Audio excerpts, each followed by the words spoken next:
Alors, le jiu-jitsu brésilien, c'est un sport de lutte, de préhension, un peu comme le judo et la lutte olympique. Et donc ici, l'objectif, c'est de commencer comme au judo à partir du debout, faire des projections, des amener au sol.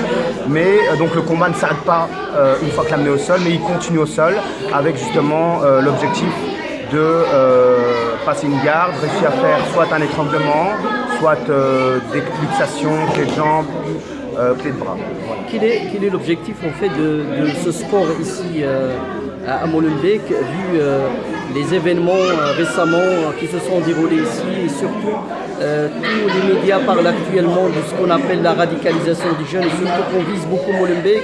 Est-ce que ici vous pouvez nous dire en fait quel est le rôle, le levier que vous jouez en fait pour justement lutter contre ce phénomène?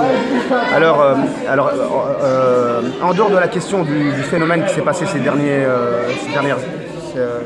mois,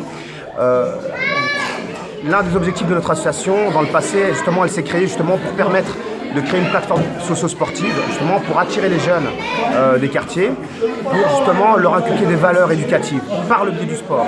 Et donc ici, dans le cadre du jiu-jitsu brésilien, on a d'autres disciplines qui sont à côté.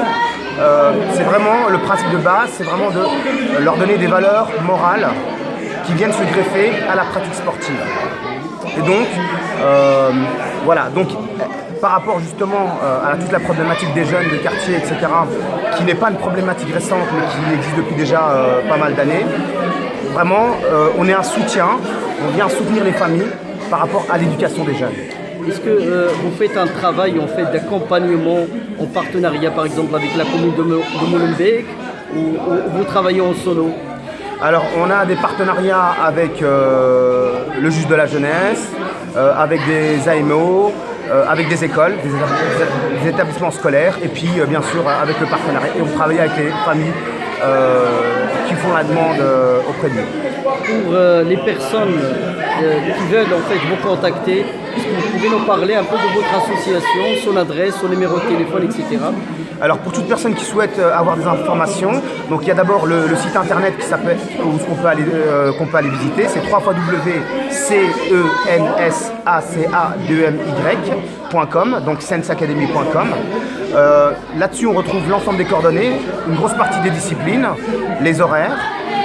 Sinon, on peut directement nous contacter sur le numéro de portable suivant, le 0478 40 97 93.